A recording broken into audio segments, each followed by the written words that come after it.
2021 সালে আমার ভাই মারা যাওয়ার পরে এইবারই প্রথম আমাদের বাসায় ঈদের কেনাকাটা করতে আমার মা নিজে মার্কেটে গেল।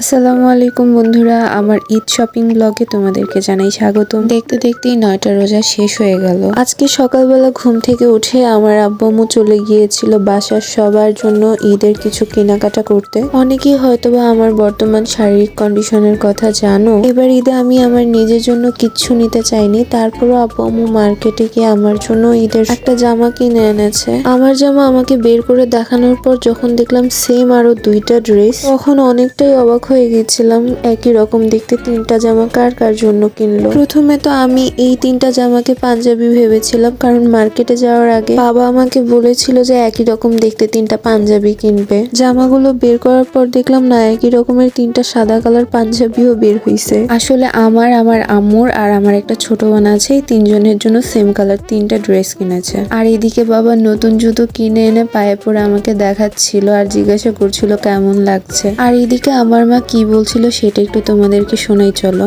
ওইটুক ডিজাইনের সমস্যা আমি ওটাই না। হ্যাঁ, আমি না গেলে কোনো কিছুই কিনতে পারতো না। তাহলে বোঝো তোমার ও মা, আমি যে কেন যাই না, আমার যে জানে মধ্যে কেমন লাগতেছে, আল্লাহ ছাড়া আর কেউ জানে না। ছটফট করে চার মনে চিকুর পেটে কান্দি, এর মধ্যেই তো ভালো। কিন্তু আমি কান্দিচ্ছি না, খালি চুপ করে রইছি। যদি না যাইতে এইগুলা কিনতে পারতাম।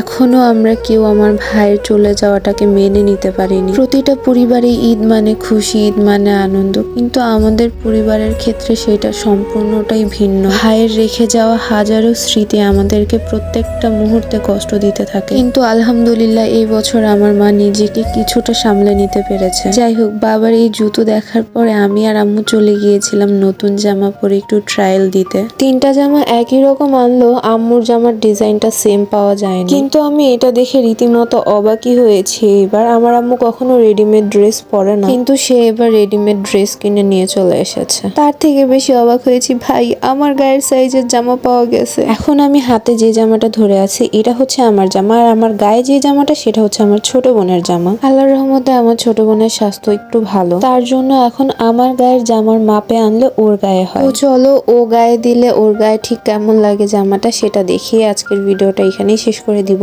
এই যে আমার বোন জামা পরছে, তো আমার বোনটা স্বাস্থ্য একটু ভালো জন্য ওর পারফেক্ট সাইজ জামা পাওয়াটা একটু কষ্টকর। আর এইদিকে ওর মা ওর চুল কেটে দিছে ঈদের আগে, এটা কোনো কথা?